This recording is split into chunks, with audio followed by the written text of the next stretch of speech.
Olá pessoal, vamos para mais uma videoaula do sexto ano e hoje eu vou explicar para vocês a respeito dos polígonos, tá certo? Então veja bem, nós podemos começar vendo alguns exemplos de polígonos que temos aqui no quadro. Nós temos aqui um losango, um triângulo, certo?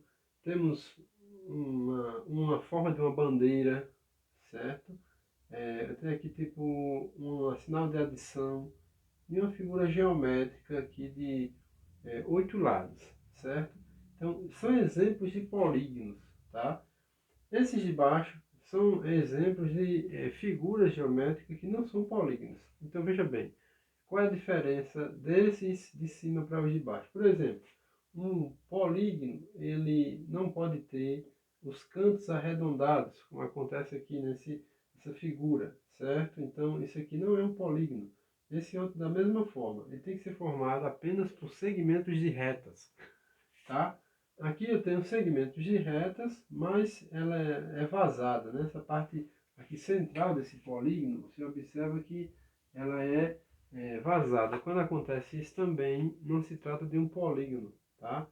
Outra característica que uma figura geométrica deve ter para ser um polígono é não ter as linhas cruzadas, né? As linhas não podem se cruzar, ou seja, os segmentos de reta, eles não podem se cruzar como acontece aqui nessa outra situação. Então, esse não é um polígono.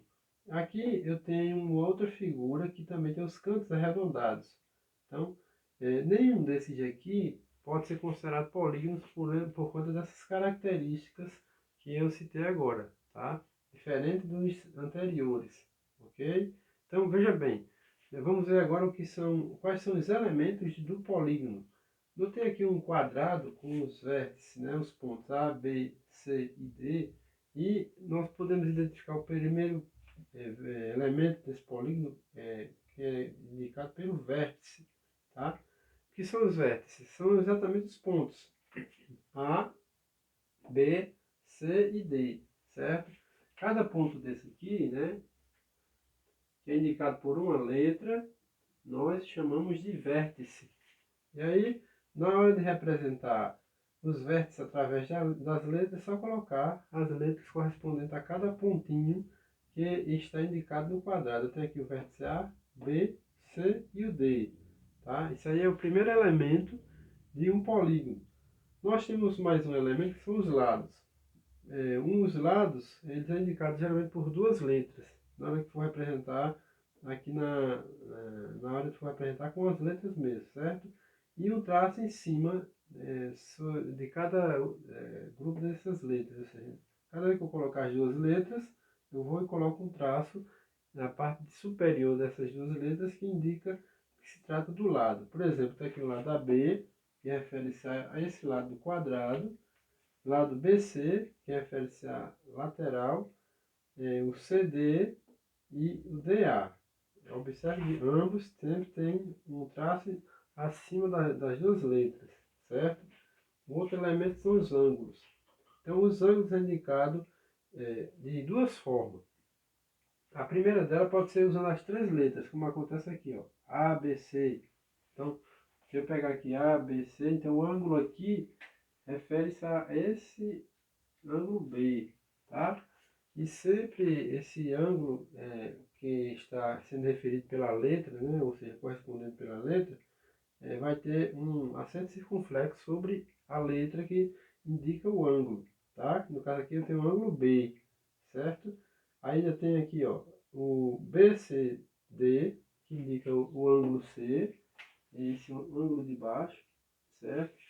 Ainda temos o ângulo CDA, que é indicado pela letra D, e o ângulo DAB, que indica o ângulo A aqui, certo?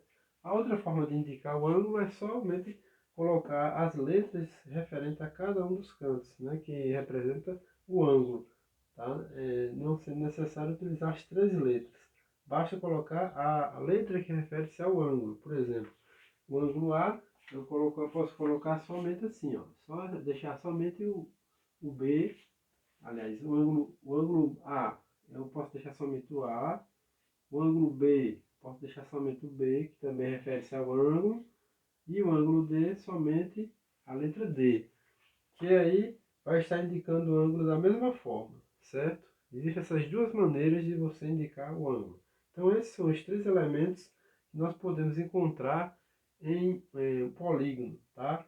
Existe também aquela questão entre o polígono convexo e o não convexo. Qual é a diferença, né? Nós vamos observar o seguinte: quando você encontrar um polígono convexo e traçar uma linha na parte interna desse polígono, seja de que forma for, essa linha ela não vai ultrapassar os limites, né, externos do polígono. Diferente desse caso aqui, nós temos um outro polígono. Se eu traçar uma linha aqui, olha, nesse sentido, então essa parte aqui, ó, passou, né, para as partes externas das linhas do polígono. Então, quando acontece isso, nós chamamos esse polígono de não convexo, tá? Então essa é a diferença entre o polígono convexo e o não convexo, certo? Quando você encontrar essa situação, já sabe que se trata do não convexo, certo? Aqui nós vamos ver a classificação de acordo com o número de lados desses polígonos, tá? Ele pode ser um triângulo, quando tem três lados, quadrilátero, sendo quatro lados, né? Pode ser um quadrado, um retângulo, tá certo? Um trapézio. São exemplos de quadriláteros. Pentágono, quando tem 5 lados. Eu tenho o hexágono, com 6 lados. Heptágono, com 7 lados. Ainda temos o octógono, com 8. Eneágono, com 9. E o decágono, com 10. Então, esses são os mais comuns que podemos encontrar nas atividades que estão no livro, certo? E essa classificação vocês encontram também no livro de vocês, ok? Logo abaixo tem aqui, triângulo e os tipos de classificação. Aí vamos ver as classificações referentes somente aos triângulos. Ele pode ser classificado de duas maneiras, levando em consideração a medida dos lados, tá? Quando eu vou observar somente a medida dos lados, então nós vamos ter o escaleno, o isósceles e o equilátero, tá? Então veja bem, quando eu vou referir ao equilátero, nós temos os três lados iguais, certo? O isósceles, nós vamos ter apenas dois lados iguais. E o escaleno são os três lados de tamanho diferente. Então, essa é a classificação dos triângulos quanto aos lados. Nós podemos observar os triângulos considerando a medida dos ângulos também, né? Nessa outra classificação, vamos ver quais são os tipos de ângulo que pode ser encontrado no triângulo. Aí você pode encontrar o retângulo, o triângulo retângulo, que tem um ângulo reto, tá? Um dos ângulos dele é geralmente reto, ele pode ser indicado dessa forma aqui, ó. Certo? Aí vamos ter isso aqui, ó. Esse é o ângulo reto, triângulo retângulo.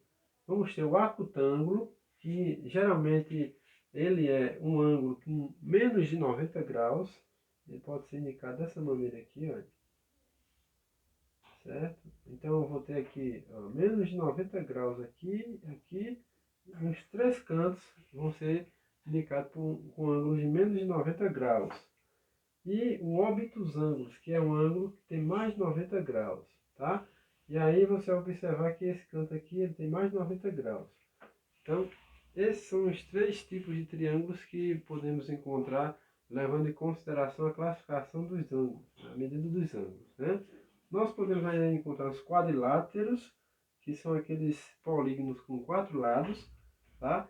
Aí podemos observar que existem os trapézios, que eu já falei anteriormente, tá? Ele pode vir dessa forma aqui, ó.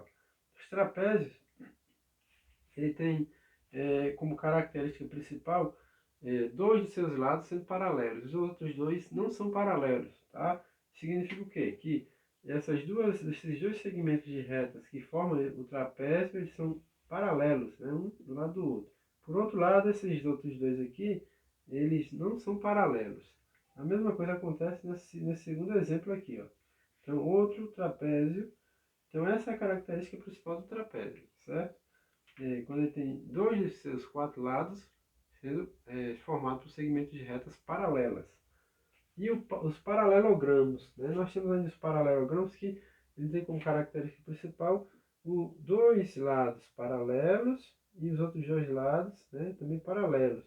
As duas linhas que formam dois de seus lados paralelos e as outras também paralelas, ou seja, tem que estar todas paralelas, né, pelo menos duas em mesmo sentido. É o que acontece com esse daqui, com esse losango, que é um outro exemplo de paralelogramo, e o próprio quadrado, certo? E aqui são outros quadriláteros, quando não existe nenhum dos lados sendo paralelos. Tá? Nós vamos observar que as linhas aqui, olha, elas estão totalmente diferentes em relação ao sentido em que elas seguem para formar o polígono, certo? São esses dois exemplos que indicam que não se trata nem de trapézio nem de paralelogramo, tá? E aí nós podemos encontrar os polígonos regulares. O que é um polígono regular? Aquele que tem os quatro lados iguais. É o que acontece com o quadrado, né? Existem vários outros tipos de polígonos que você pode encontrar sempre com todos os tamanhos dos seus lados iguais. E eles são denominados polígonos regulares, tá certo? Então, isso aqui era justamente o que eu tinha para falar para você a respeito dos polígonos, certo? Espero que tenham entendido e qualquer dúvida pode entrar em contato, estou à disposição e até a próxima videoaula.